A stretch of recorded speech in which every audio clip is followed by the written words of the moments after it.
Hello, I am week 11 post Achilles rupture, taking the non-operative approach, and I am now starting to wean off the boot cast. This is my first time outdoors on uneven surface without the boot.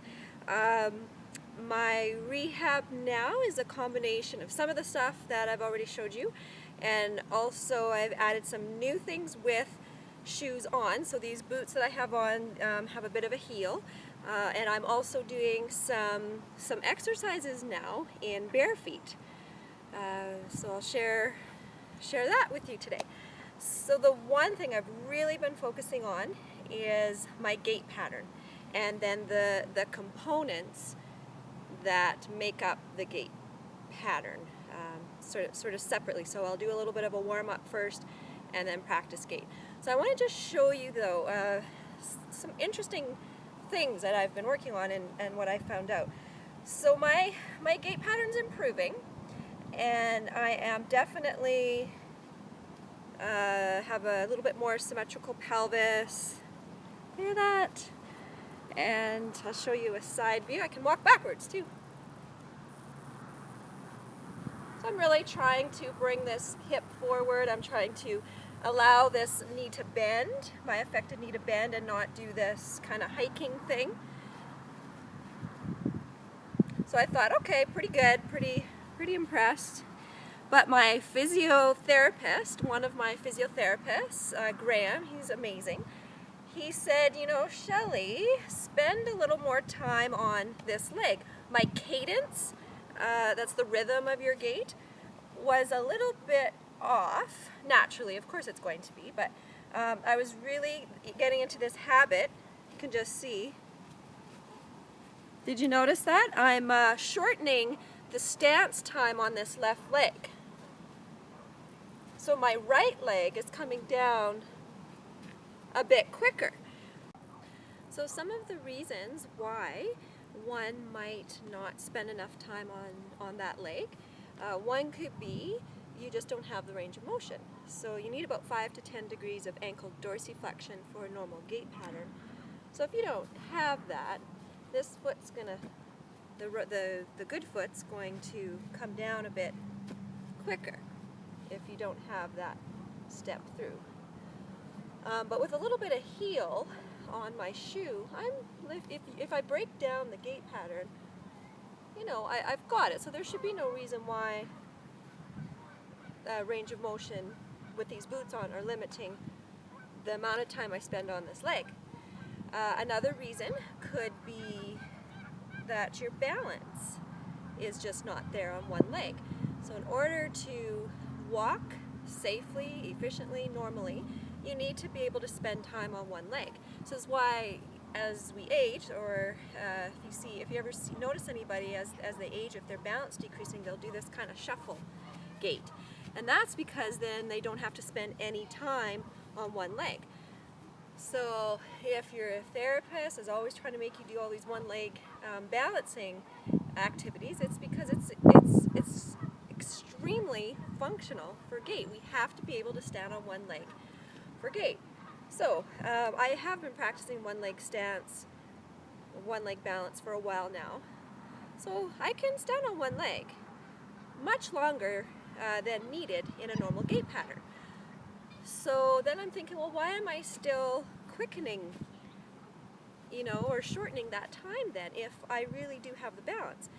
And there's a couple reasons. One, I think, is because I'm really just practicing this sort of static balance. I'm not sure if there's such thing as static. I mean, it's dynamic. I am moving, but in physio school we said this was static, and then dynamic balance is when you actually start moving the limbs, move your head. So I thought, okay, I need to start actually practicing moving and standing on one leg, because gait is not just standing on one leg. Make sense? You have to be able to carry your weight a little bit through. So I've been working on that, and that's been beautiful with my yoga practice. I've been doing things like, so I have to focus here and breathe. I can't really talk, and feel grounded on the earth. And I just bring the knee up, step back maybe into a lunge or a warrior one, and then up, and then back.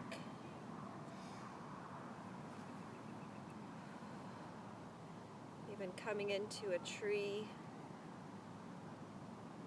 turning my head one way, the other way. So I've been working on that, on dynamic sort of balance. But there's another reason why, for me, and I think for a lot of you too that are struggling with trying to find a normal gait pattern again, why I've been doing this quicker sort of gait pattern. And it's because it's just become habit. When you have a chronic dysfunction or chronic pain for a long time, we all know, science tells us this, that our movement patterns start to change. And the whole sort of neuromotor connection, it's just a habit for me to want to put this foot down quicker. A lot of that's fear. I just don't trust the leg 100% yet. I'm getting better, but I'm just not there. So I have been practicing, just really trying to take my time and not rush this other foot down. I've been using some music, actually, like rhythm, timing, or just in my head even, just counting. And what works for me is I almost make it like a dance. I used to dance, so that was too quick. I felt that. And just try to make them even. I'm a much better backwards walker. Maybe I'll just go through life backwards now. Okay, so here we go. I'm going to try to see if I can, okay, that was off. See if I can have equal time spent on each leg.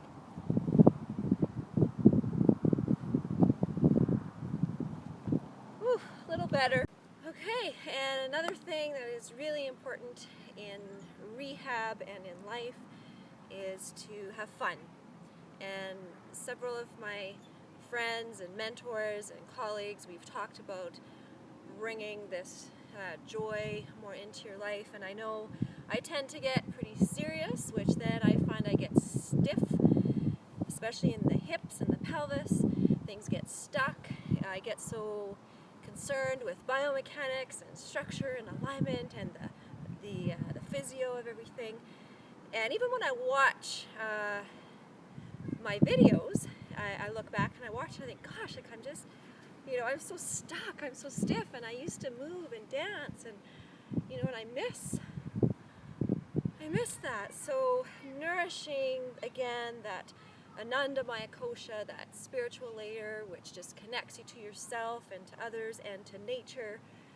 So in the spirit of that, let's just move. And I'm in the beautiful Okanagan.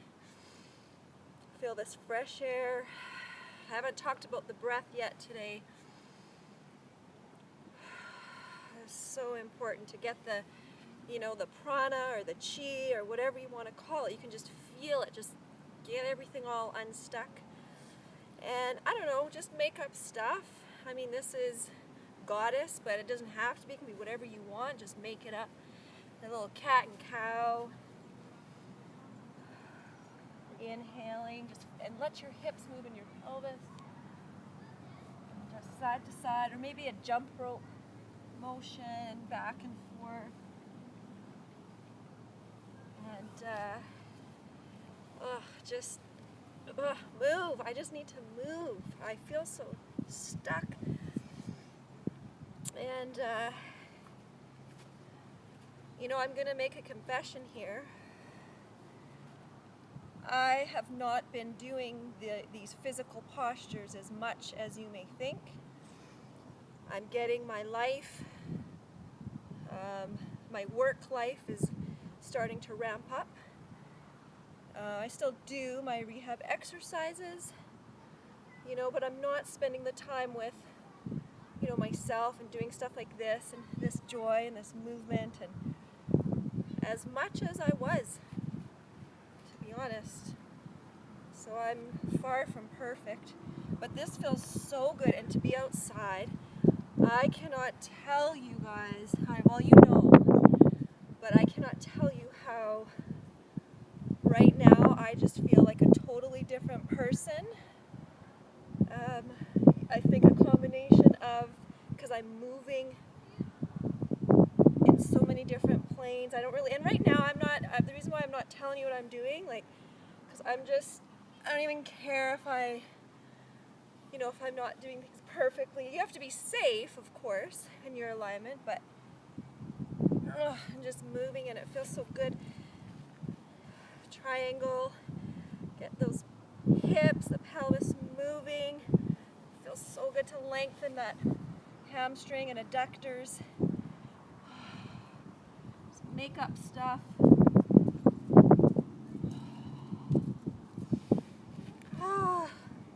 I'm so happy to be in the Okanagan. So when you are doing triangle, try this. Just the pelvis, not the spine. See, here I go in alignment again. So joy. Okay, just have fun, Shelly. Just have fun. Oh, open up, lengthen.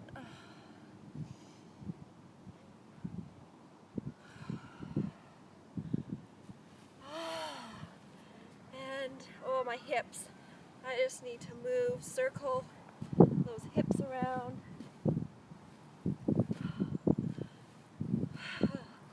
I feel so good, you guys. I need to do more of this. Less time on that computer. Oh, that feels good. A little front to back.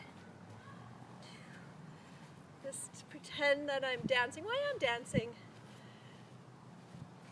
I think I do want to mention here, like you can just see, I'm sure you can see a difference. At the beginning, when I was going through my gait and I'm kind of stiff, my breath, I think, is even changing. I just, get a little dance step. I remember I've had a few clients, part of their rehab, we would do a little dancing, and yeah, it feels good.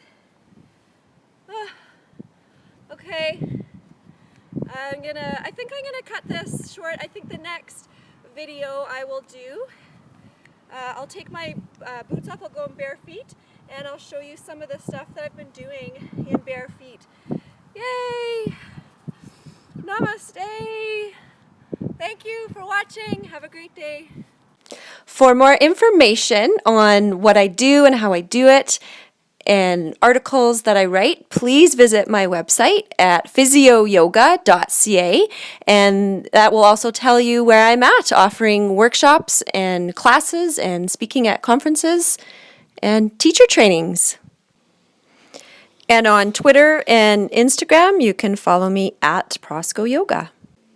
On Facebook, you can like my page, Prosco Physio Yoga Therapy, and I like to post some really interesting articles and videos of other resources and people that I respect.